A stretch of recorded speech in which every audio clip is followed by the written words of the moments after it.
little bit of language review, reviewing sentences. Do you remember what a sentence is? A sentence is a group of words that makes a complete thought, or it makes sense. We've reviewed some things that sentences have to have. I want you to do the actions with me. A sentence needs a capital letter, spaces, an end mark, and it needs to make sense. Today, I'm going to add something that sentences have to have in order to make sense. They need to have a subject, and they have to have a verb. Let's take a look at what I mean. Did you remember that sentences need several different things? They need a capital letter, they need spaces, an end mark, and they have to make sense. But we've also added something else that they need to have.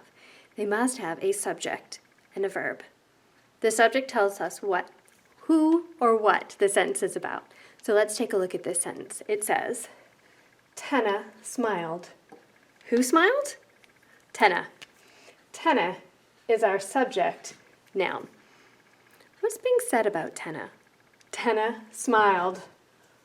Verb.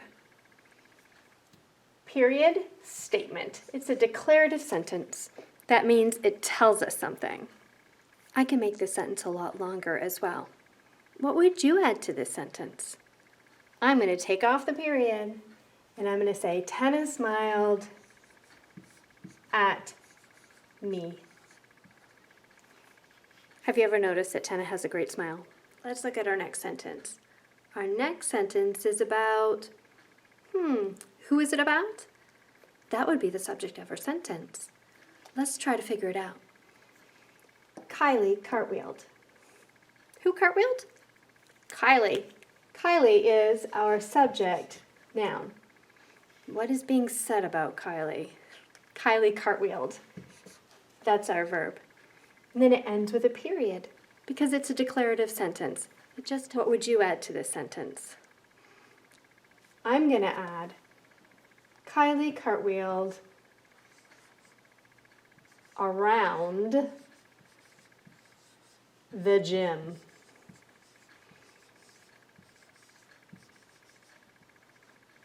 And then I'm going to end it with a period because that's the end of my sentence.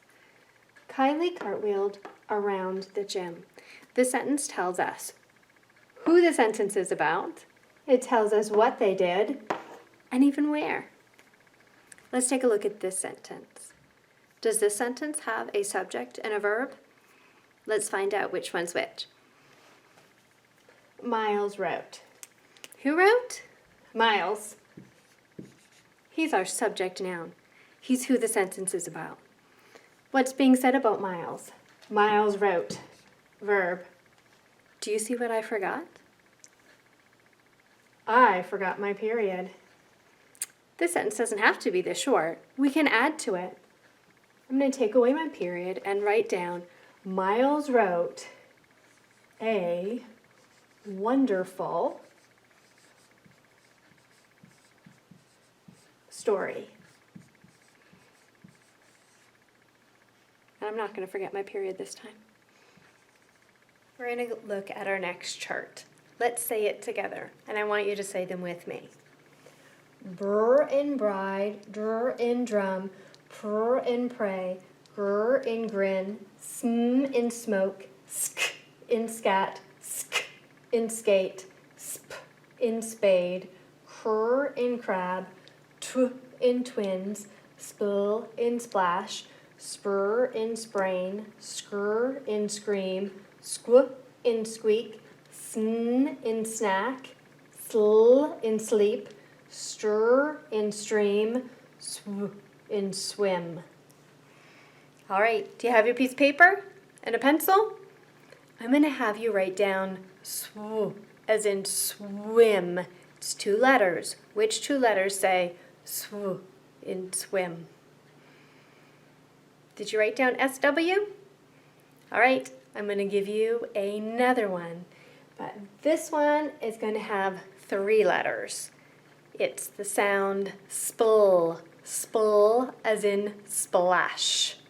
Spl as in splash. Did you write down P-L, because those are the 3 letters in spl as in splash. We have a group of special sounds that we're going to look at today. They all have a similar ending and a similar sound. The first one that we're going to look at is ang in bang. Let's read all of the ang words together. Ang, clang, rang, fangs, hang, hanging. This special sound is very similar to ang because it ends with the ng, but it's ung as in strung. Let's read these words together. Lung, swung, strung, rung, sung, and stung. This special sound also ends with an ng, so it's going to sound similar as well. It is ong as in long. Read these words with me. Song, prong, throng, gong, strong, tongs. This special sound is ing as in king. It's spelled the exact same way as ing as in pointing. This just makes part of the word instead of being added onto a word. Let's read it together. Ing in king. Sing, ring, bring, string, swing, thing. Today you're going to be completing pages 116 and 119 in your book. You'll notice that I pulled a page out, and that is because it was all about Abraham Lincoln, and I didn't think we needed more than one page about him because we're Canadian. So at the top of the page, you're going to read the story and answer the questions, and then at the bottom of the page, you're looking at syllables. And we often clap those out, so you can practice clapping them out. On the next page, you're going to be looking at prefixes, and a prefix is a letter or a group of letters added to the beginning of a root word. It's now time to review your spelling. This week we're on lesson 19, so I'd like you to get out your folder and take a look at lesson 19. Every day this week I want you to read through each of your words at least twice, and then I want you to practice writing all of your words, and you can do it in a number of different ways.